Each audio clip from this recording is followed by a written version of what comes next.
This is Dabu7. What's going on, guys? We've got some activity out there in terms of X-flare solar activity.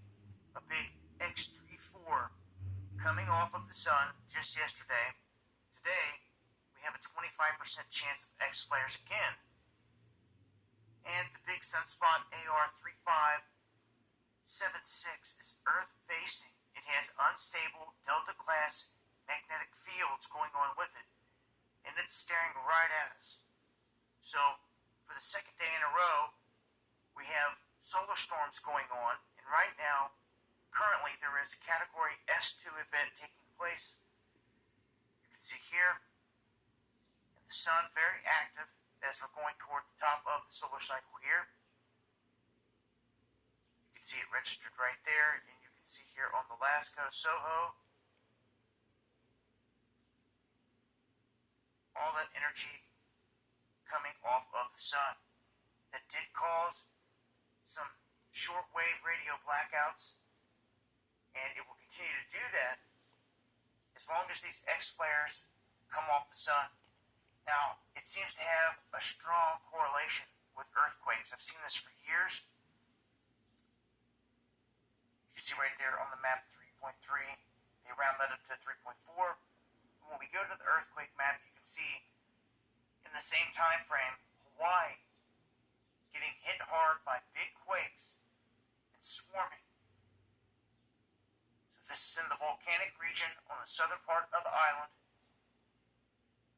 You can see there the swarming that's ongoing with that.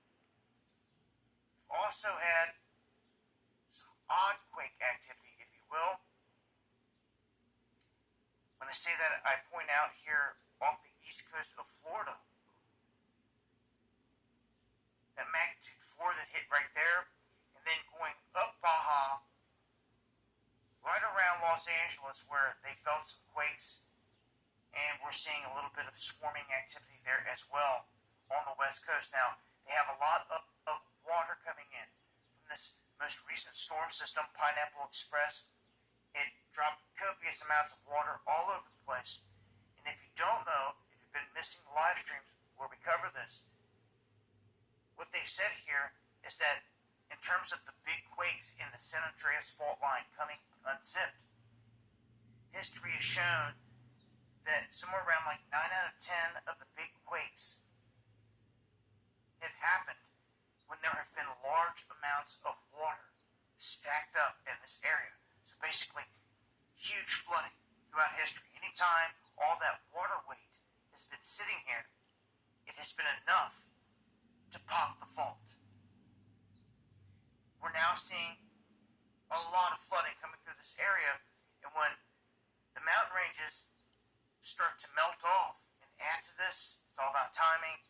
To me, that could very well be the key of what set things into motion here around the Salton Sea and unzipping some of these fault lines in California.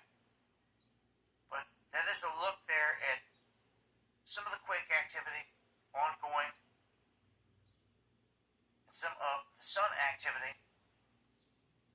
I will continue to update as more happens. Make sure to subscribe, follow me on Twitter, and join me for the live streams Monday and Friday only on DLive and Rumble. You'll find links below. Much love, y'all.